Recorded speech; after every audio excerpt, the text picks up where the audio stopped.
So that story who will tell us? Okay,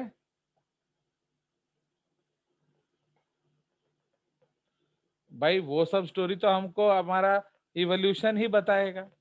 okay, चलिए now अब हम लोग चलते हैं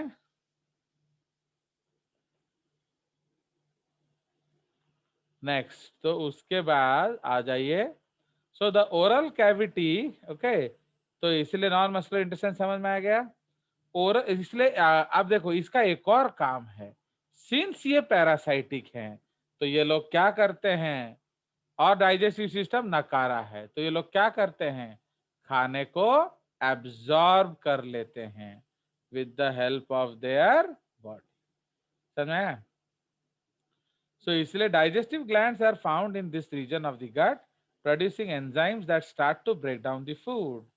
Okay? In stylet bearing species, मतलब उनका माउथ में एक स्टाइलेट होता है. They may even be injected into the prey. तो स्टाइलेट हम पंक्चर कर देंगे, हम चूस के ले आएंगे. ओके, स्टाइलेट क्या होता है? एक सिरिंज जैसा स्ट्रक्चर और क्या, उसको हम स्टाइलेट बोलते हैं. ठीक है, छुंची वड़िया जैसे मस्कीटो का नहीं होता है, तो मस्कीटो का जैसे पंक्चरिंग करने के लिए एक डिवाइस होता है, उसी तरह इनके पास भी किसी किसी के पास वैसे पंक्चरिंग डिवाइस है. तो उसको हम लोग नेमाटोडा में क्या बोलते हैं, स्टाइलेट. सब में नहीं बोलते हैं, सिर्फ इनमें स्टाइलेट बोला जाता है. समझ रहे हो? तो आप वो पंक्चर कर देंगे एंड खाना एब्जॉर्ब कर लेंगे. Stomach is absent. क्यों? अरे करेंगे क्या, जब हमको एब्जॉर्ब फूड लेना है तो स्टमक का क्या करेंगे. Okay, with ferrings connecting directly to muscle less intestine. Okay, this muscle produces further enzymes and also absorbs nutrient through its single cell thick lining. The last portion of the intestine is lined by cuticle, forming a rectum, which expels waste through the anus just below and in front of the tip of the tail. ठीक है, तो the movement of food through digestive system is the result of body movements. तो जो body टेढ़ा मेढ़ा होगा, भाई इसका तो पेरिस्टालसिस है नहीं, तो फिर खाना नीचे कैसे जाएगा. तो जैसे बॉडी हिलेगा वैसे उसका खाना भी आगे आगे जाएगा. Do you understand? So they don't have muscles which will facilitate the movement of food. चलिए उसके बाद आ जाइए रेस्पिरेटरी सर्कुलेटरी सिस्टम्स एब्सेंट. क्यों बोलिए, व्हाई एब्सेंट, जल्दी बोलो. So direct रेस्पिरेशन तो वो Direct व्हाई diffusion. एब्सेंट, फिर हम बाकी का बात करेंगे. अब सर ये एब्सेंट, पैरासाइट्स हैं तो फिर वो Sir, रेस्पिरेशन. आप बेवकूफ हो. अरे इसमें तो ऑर्गन सिस्टम अभी अभी शुरू हुआ है कि नहीं. तो अब organ system just started. Okay, plus mostly जो पैरासाइट्स हैं वो तो बॉडी के अंदर रहते हैं, तो उनको रेस्पिरेटरी सिस्टम का जरूरत नहीं है. जो सॉइल वाले हैं वो भी जमीन के नीचे रहते हैं, तो इसलिए दे प्रिफर क्या, डायरेक्ट. जिसको चाहिए वो खुद कर लेगा. अब जब कोई गैस नहीं है तो आगे पीछे करने का जरूरत क्या है. So they don't have circulatory system. Okay, excretory system में आपका क्या होता है. Excretory system includes a system of canals, protonephridia in some for osmoregulation, cloaca present in some. Okay, now nitrogenous waste जो है वो अमोनिया होता है. अमोनिया ये लोग फेंकते हैं, इसलिए वो लोग क्या हैं, एमोनोटेलिक. इन मेनी मैरीन, हाँ बोलो बोलो बोलो. तो सर मैं बोल रहा था कि पहले पढ़े थे कि इसमें हुक्स होते हैं, सो उसका head is already attached, static है, और उसके टेल के पास भी एक कॉर्डल ऑर्गन है जिससे वो एडेसिव से जॉइंट है, तो उसका क्या क्या मूवमेंट क्या होगा. क्या क्या, सर जो नेमाटोड होगा उसका हेड अटैच्ड होगा पैरासाइट मतलब होस्ट के बॉडी से, हुक से, और उसके टेल के पास भी एक एडेसिव ऑर्गन ऑलरेडी है, तो जब हेड और टेल दोनों ही फिक्स्ड है तो उसका मूवमेंट कैसे होगा बॉडी? क्यों आप कंफ्यूज हो रहे हो? ओके, आप आप बैठे हो ना, खड़े होके पढ़ रहे हो? बैठे से। चलो गोल गोल घूमो, राउंड राउंड, लेफ्ट को मुड़ो, राइट को मुड़ो, हाथ हिलाओ। हिला रहे हो? Yes sir. तो मूवमेंट हो रहा है कि नहीं? यस। तो आप तो सेसाइल हो यार, you are fixed, how are you moving? तो मूवमेंट का मतलब नहीं है ज्योग्राफिकल लोकेशन चेंज करना, समझ रहे हो? तो मूवमेंट का मतलब है हिलना डुलना। तो अगर आपको ज्योग्राफिकल लोकेशन चेंज करना है, दैट इज कॉल्ड लोकोमोटियन। समझ आया? उसको लोकोमोशन कहा जाता है। समझ आया? Plus yes. ये कब फिक्स होते हैं बोलो? जब उनको परफेक्ट जगह मिल गया। जैसे तुम उठा दुकान दिए हो, समझे कि नहीं? तो you have made a shop जो उठा दुकान है, मतलब आपका जो सामान है आप मैंने हर दिन ठेला लेकर जाते हो, बट एक ऐसा जगह मिल गया जहां से आप श्योर हैं कि आपका कोई कंपटीटर नहीं है, प्लस वहां आपका कोई परेशान नहीं करेगा। तो आप क्या कर सकते हो? वहां किसी भी खूंटे के साथ व्हाट यू कैन डू, बोलिए? बांध देंगे उस टाइम। आप बांध देना ठेला को एंड आ जाया करना। क्यों बार बार ठेला धकेल धकेल के जाओगे? समझे कि नहीं? तो लाइक दैट। तो इसलिए जब उनको एक डिजायर्ड लोकेशन मिल जाता है तो वो क्या करते हैं? So when they get a desired location, so they will attach themself. When they want to, भाई देखो, आप अटैच किए हो, ओके, परमानेंटली वहां बस थोड़ी गए हो। कल मन किया थोड़ा घूमा जाए, घूमो, किसने रोका है आपको? समझ रहे हो? Has anybody stopped you? No sir. बाबू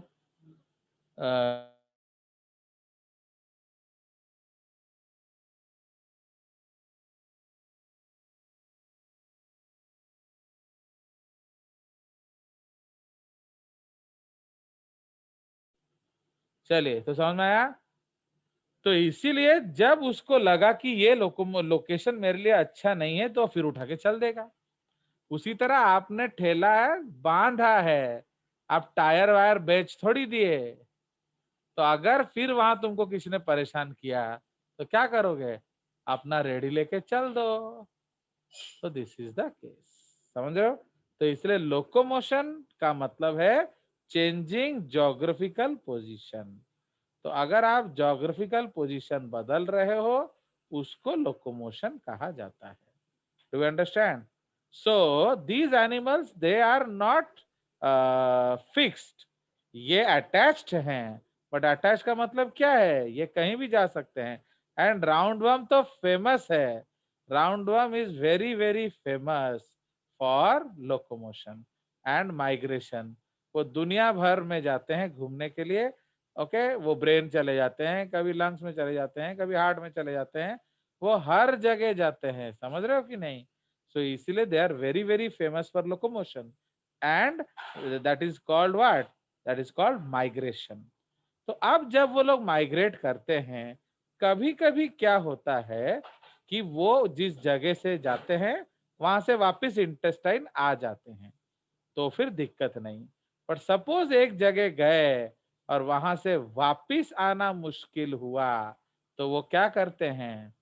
वो वहां जाकर सिस्ट बना लेते हैं। so they make the cyst and stay there. Do you understand?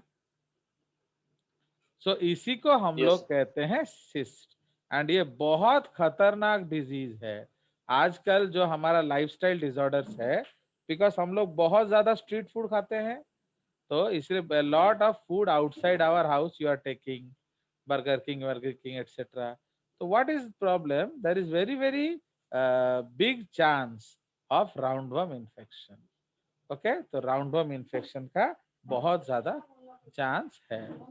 Okay, समझ में आया? चलिए, अब इनका हम लोग यस। एक्सक्रीशन डिस्कस कर रहे थे। तो इनमें जो मैराइन नेमाटोड्स हैं उसमें H सेल्स होता है या रेनेट सेल्स। तो why they are called H cells? They look like H, okay, and they excrete salt through a pore, okay. इनका जो they look like H. So in most other nematodes, these specialized cells have been replaced by an organ consisting of two parallel ducts connected by a single transfer duct, जिसको हम क्या बोलते हैं, H cell. Okay, so these transfer ducts open into a common canal that runs to the excretory pore. ठीक है. Now nervous system बहुत simple है. क्यों बोलो भाई, इनको करना क्या है, इनको सिर्फ फूड लोकेट करना है, इसलिए very very simple nervous system. And उसमें क्या है, आपका जो माने फेरिंग्स के चारों ओर एक सर्कम एंटेरिक रिंग होगा.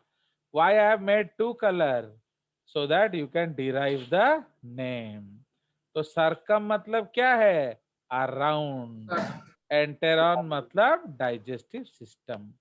तो हमारा जो फेरिंग्स है उसके चारों ओर एक रिंग होता है, तो वो ब्रेन जैसा काम करता है. एंड उसमें से दो नर्व्स निकलते हैं, longitudinal nerves. Okay, now please remember that in non chordates the nervous system is solid, ventral and double. ठीक है. नाउ तो ये जो आपका है longitudinal, 4 peripheral nerves run along the length of the body. Okay, तो एक डॉर्सल होगा, एक वेंट्रल होगा एंड 2 लैटरल होंगे. एक राइट साइड पे होगा, एक लेफ्ट साइड पे होगा. ठीक है, चलिए. Yes. Now each nerve lies within a cord of connective tissue beneath the cuticle and between the muscle cells. तो क्यूटिकल एंड मसल सेल्स के बीच में ही आता है. The ventral nerve is the largest. ठीक है, तो इसलिए इनका बेसिक फंक्शन तो ये लोग बहुत ही मैंने इनका अभी नर्वस सिस्टम उतना ज्यादा डेवलप नहीं है. तो अगेन आप देखिए. हाँ बोलो. ये सर्कमेंट्रिक नर्व वो चारों नर्व्स को कनेक्ट करता रिंग है रिंग एक रिंग दूसरे से. हाँ सर, वो रिंग. सर्कमेंटरिक रिंग से आपके 4 नर्व्स निकलेंगे. समझ रहे हो, तो लाइक दैट. चलिए, उसमें समझने का क्या है, अब एक सर्कल से आप 4 लाइन ड्रॉ नहीं कर सकते. अरे make a circle and draw 4 ring lines, how does it matter. चलिए, तो अब ये हम तो ऑलरेडी देख चुके हैं उसका बॉडी स्ट्रक्चर. एंड ये देखिए, सो दिस इज द हेड. देख रहे हो, इसमें लिप्स हैं, इसमें मैंडिबल है, इसमें लेबियल कीटा है, इसमें सेफेलिक कीटा है, इसमें सर्वाइकल कीटा है. इसलिए ये जो हेड जो स्ट्रक्चर है ना, ये थोड़ा सा रेडियल सिमेट्री शो करता है. बट जो आपका क्या, जो other part of the body bilateral symmetry show करता है. नाउ ये उसका जो डायग्राम्स है और क्या क्या क्या किधर किधर है ऐसे. चलिए, तो अब इसका जो नर्वस सिस्टम है, इसके बाद हम लोग उसका सेंस ऑर्गन्स देखिए. Sense organs are in form of pits या पैपिले या ब्रिसल्स या आई स्पॉट्स. ओके, तो आप तो जानते हो इतना सारा जानवर है, तो किसी में कुछ मिलेगा. हम लोग जनरली पैरासाइट्स को डिस्कस करेंगे, तो पैरासाइट में कोई सेंस फेंस ऑर्गन नहीं होगा, ज्यादा से ज्यादा सिर्फ कुछ ब्रिसल्स होंगे लोकेट करने के लिए. ठीक है. नाउ अब जैसे सपोज मैं आपको इनका एक स्ट्रक्चर बनाऊं, एक्चुअली जो आप बेसिकली देखोगे तो आपको क्या दिखेगा. अब सपोज हम लोग राउंड वर्म ले रहे हैं, तो हम लोग देखे क्या कि जो मेल है, सॉरी क्या हो गया,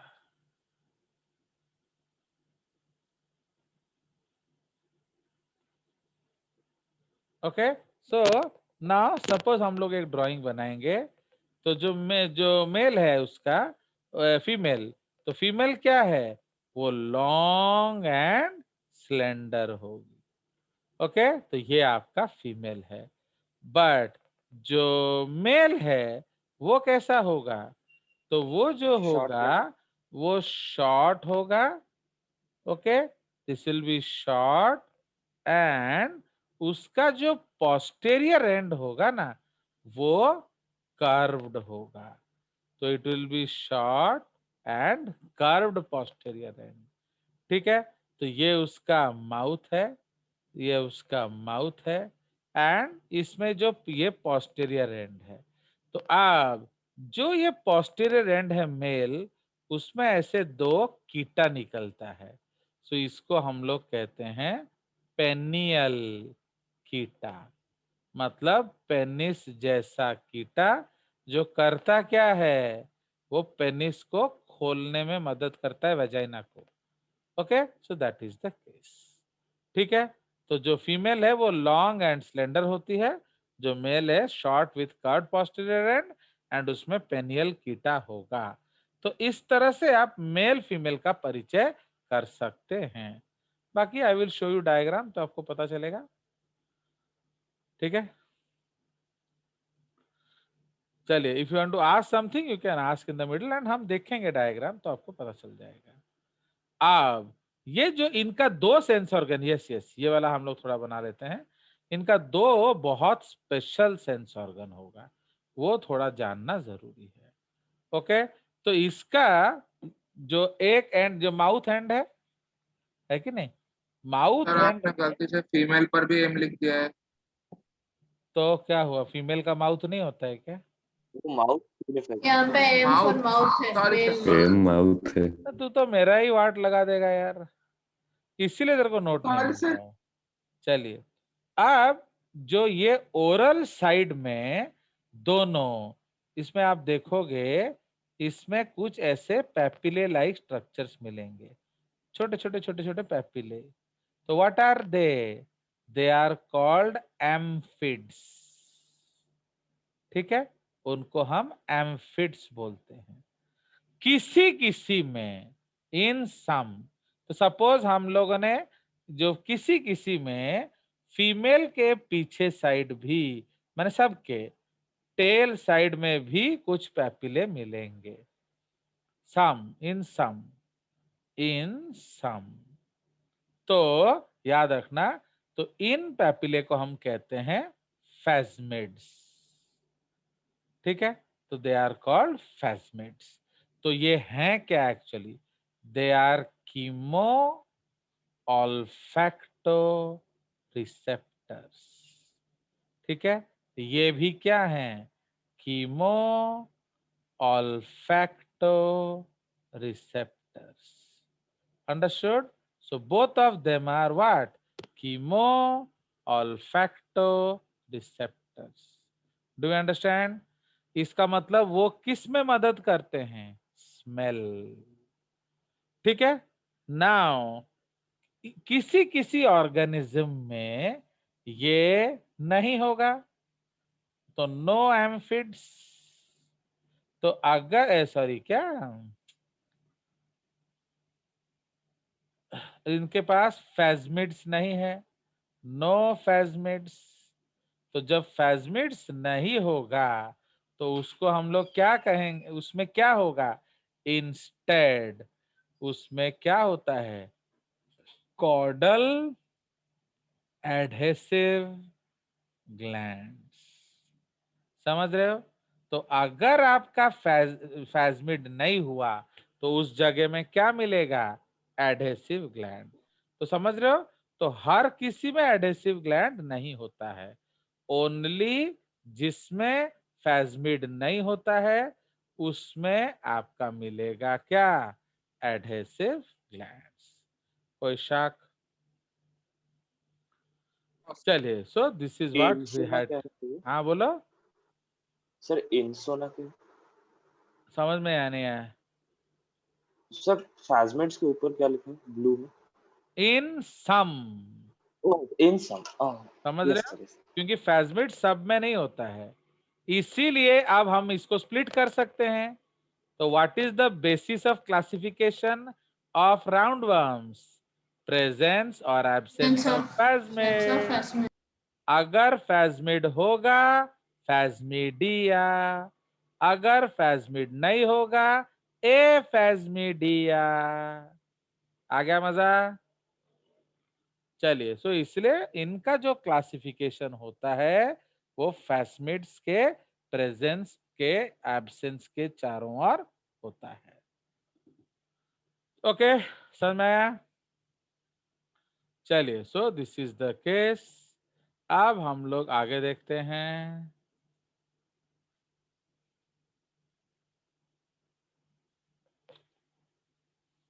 Okay, so now let us go ahead.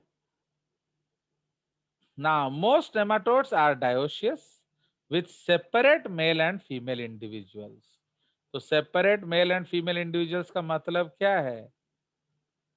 बोलिए। Sexually dimorphic. Sexually dimorphic, ठीक है। Though some such as Caenorhabditis elegans are androdioecious. Androdioecious का मतलब क्या है? दो Consisting टाइप के of male. hermaphrodites and rare males. माने उसमें अकेली फीमेल नहीं होगी। ओके, तो आपका मेल होगा एंड hermaphrodites होंगे। ठीक है जी, चलिए। Now both sexes possess one or two tubular gonads. In males, the sperms are produced at the end of the gonad. तो इसलिए इसको हम लोग क्या कहते हैं? टेलो। ये मेल नहीं, ये सब में, इवन आप फीमेल में भी देखोगे इनका जो गोनाड्स क्या होता है वो टेलोगोनिक होता है। Okay, the gonads are telogonic. Fine. अब उसके बाद ये इतना ज्यादा आपको पढ़ने की जरूरत नहीं है। जो मेल है हमने क्या डिस्कस किया, उसके फीमेल्स आर डाइडेल्फिक। ओके, तो ये आपको याद रखना है। जो मेल है वो क्या है बताइए? इन मेल्स आपका, बोलो, इन मेल्स आपका जो है टेलोगोनिक कंसेप्ट है एंड फीमेल्स में जो डाइडेल्फिक कंसेप्ट है। डाइडेल्फिक का मतलब क्या है? Two set of reproductive organs होंगे। दूसरी बात, इनमें क्या होता है? इन दीज एनिमल्स आपका पेनियल कीटा है। तो इसलिए पेनियल कीटा का मतलब क्या है? बोलिए। पेनियल कीटा का मतलब है कि जो पेनिस है ये उस जैसा काम करेगा। माने वो मदद करेगा किसको? In order to open the vagina. तो जब ये वेजाइना को ओपन करने में मदद करेगा तो स्पर्म डिपोजिशन कहाँ होगा? इनसाइड ना आउटसाइड? बताइए। इनसाइड। इनसाइड। तो फर्टिलाइजेशन क्या होगा? इंटरनल। इंटरनल। इंटरनल। तो फर्टिलाइजेशन हो जाएगा internal. Okay, so that is the concept. Now अब प्रॉब्लम क्या है? इसमें कोई लार्वल फॉर्म नहीं होता। ओके, तो इनमें जुवेनाइल्स बनते हैं। जैसे संकल्प, जब आप पैदा हुए थे तो आप इंसान जैसा दिख रहे थे ना किसी और जानवर जैसा? इंसान जैसा दिखता। तो इंसान जैसे ही दिख रहे थे ना, बट बटरफ्लाई का बच्चा बटरफ्लाई जैसे दिख रहा था क्या? No sir. नहीं। हाँ सर। तो इसीलिए बटरफ्लाई का जो बच्चा है माने which does not resemble parents, उसको हम क्या कहते हैं? लार्वा। larva, बट जिसका बच्चा उसी जैसा दिखता है तो उसको कहेंगे जुवेनाइल। तो ये जो राउंड वर्म्स हैं इनमें जो बच्चे हैं, ओके, तो इनमें जो बच्चे हैं उसको हम क्या बोलेंगे? बोलो। राउंड वर्म्स जो है इनके बच्चे juvenile, राउंड वर्म जैसे ही दिखते हैं, तो तो juvenile. They are actually juveniles, but हम लोग उनको लार्वा कहते हैं। ओके, तो कहने को कह देते हैं, बट प्लीज याद रखेंगे कि ये लार्वा नहीं होता है। ओके, जैसे बहुत सारे, जैसे जो सैम है उसका डैडी उसको क्या बुलाते हैं? माँ। उसका दादाजी उसको क्या बुलाते हैं? माँ। अब सैम इतना तो बूढ़ी नहीं है कि उसके दादाजी उसको माँ बुलाएं, तो फिर दादाजी उसको क्यों माँ बुला रहे हैं? अ मैटर ऑफ रेस्पेक्ट, कि उनके माँ जैसे वो दिखती है, या सपोज वो उसका ज्यादा केयर करती है दादाजी का, तो इसलिए वो सिंस सैम उनका उस दादाजी के मम्मी जैसा केयर करती है तो उसको माँ बोलते हैं। प्लस जनरली हमारे ये इन ओडिया टेंडेंसी है कि हम लोग बेटियों को माँ ही बोलते हैं ना, क्या बोल रहे हो? तो most of the daughters are called माँ। सपोज जैसे नंदिता को उसके डैडी गेली माँ बुलाते हैं, ओके, एंड सैम को उसका डैडी काली माँ बुलाते हैं। इस तरह से कुछ ना कुछ बुलाते हैं, बट माँ ही बुलाते हैं ना, क्या बोल रहे हो? So that is why, but वो थोड़ी उनकी माँ है, वो तो उनकी बेटी है, वो तो उनकी पोती है। So that is just a what, a way to call. तो आया समझ? तो that is a misnomer actually. तो सैम माँ is a misnomer, actually Sam is not a mother, okay, तो that is just a misnomer. कोई शक? Okay, चलिए, तो अब आ जाइए। तो इसलिए ये सब हमने डिस्कस कर लिया। तो रिप्रोडक्शन इज सेक्सुअल, इनमें एसेक्सुअल जनरली नहीं होता है, ओके। एंड जो एग्स आर एम्ब्रियोनेटेड, सुनिए भैया, पैरासाइट को एक ही चीज आता है, क्या बोलो? खाओ, पियो, बच्चे बनाओ। अंडरस्टैंड? खाओ, पियो, बच्चे बनाओ। सो that is the concept of A parasite. ठीक है जी। तो इसीलिए ये लोग क्या करेंगे? खाएंगे, पिएंगे, बच्चे बनाएंगे। तो व्हेन दे रिप्रोड्यूस, तो उनका जो एग्स है, सो कॉल्ड एग्स, उसके अंदर ऑलरेडी एम्ब्रियो फॉर्मेशन शुरू हो चुका है। तो अंडे में नहीं होता है अंडा, यही है जेजेस का अंडे का फंडा। तो ये मैंने आपको पढ़ाया था कि नहीं इंट्रोडक्शन में? Yes. मतलब generally egg is produced after fertilisation, तो इसलिए एग में ओवम थोड़ी होगा।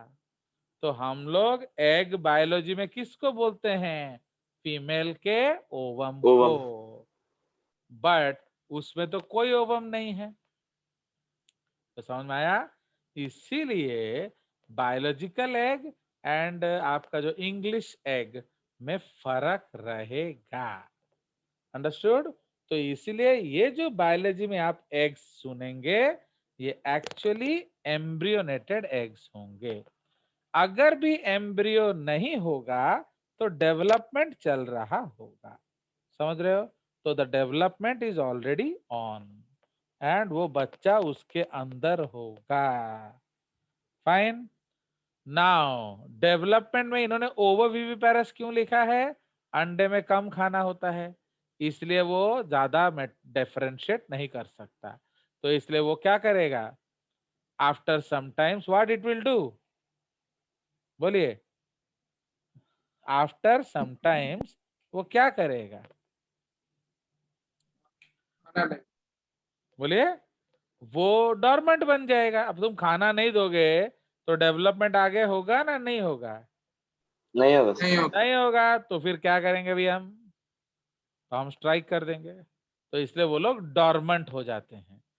क्यों? बिकॉज अगर जिंदा रहेंगे तो क्या होगा? हमको खाना तो चाहिए ना। जिंदा रहने के लिए तेरी कसम, एक प्लेट चाउमीन जरूरी है सनम। समझ रहे हो कि नहीं? तो कुछ खाना पीना दोगे तभी तो भैया हम जिंदा रहेंगे ना। तो सारा जो खाना अंडे में दिए थे वो तो खत्म हो गया, इसलिए अब वो डॉर्मेंट स्टेट में चले जाते हैं। फिर कब वो एक्टिवेट होंगे? जब दूसरा होस्ट उन्हें अपने बॉडी में समा लेगा। तो जैसे ही वो अपने होस्ट के अंदर जाएंगे, वो अपना डॉर्मेंट स्टेट से निकलेंगे, बॉडी के अंदर जाएंगे, फिर अपना डेवलपमेंट को रीस्टार्ट करेंगे।